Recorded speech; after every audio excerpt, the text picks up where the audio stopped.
સુરત શહેરના વેસુ વિસ્તારમાં પૈસાની લેવડ દેવડને લઈને સુરતના વેસુ વિસ્તારમાં એક અત્યંત ચોંકાવનારી અને ગંભીર ઘટના સામે આવી છે।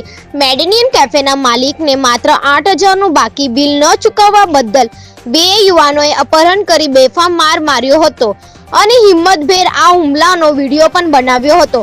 આ ઘટના વેસુ વિસ્તારમાં આવેલા મેડિનિયન કેફેના 23 વર્ષીય માલિક જસ્મીન વાઘાની સાથે બની હતી।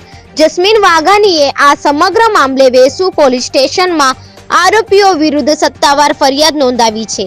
પોલીસ ફરિયાદ મુજબ આરોપીઓમાંનો એક યુવાન વિવેક જૈન છેલ્લા 2 થી 3 મહિનાથી કેફેનું આશરે 8,000નું બિલ ચૂકવ્યા વિના બાકી રાખતો હતો। જસ્મીન વાઘાની છેલ્લા ઘણા દિવસોથી વિવેકને વારંવાર ફોન કરીને આ બાકી રકમ ચૂકવી દેવા માટે વિનંતી કરી રહ્યા હતા। બિલની ઉઘરાણી કરવાથી ગુસ્સે ભરાયેલા વિવેક જૈન તેના મિત્ર દીપક જૈન સાથે મળીને એક ખતરનાક યોજના બનાવી હતી।